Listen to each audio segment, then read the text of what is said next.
Coffee হাউসের সেই আড্ডাটা আর নেই, আজ আর নেই।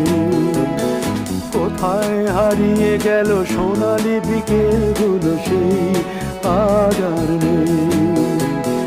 লা লা লা লা লা লা লা লা লা লা লা লা লা লা।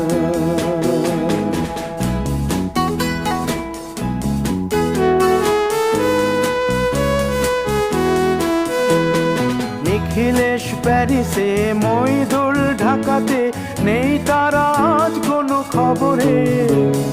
গ্র্যান্ডের গিটারিস্ট গোয়ানিজ ডিসুজা ঘুমিয়ে আছে যে আজ কবরে। কাকে যেন ভালোবেসে আঘাত পেয়ে যে শেষে পাগলা গারদে আছে রমা রায়। অমলটা ধুঁকছে দুরন্ত ক্যান্সারে।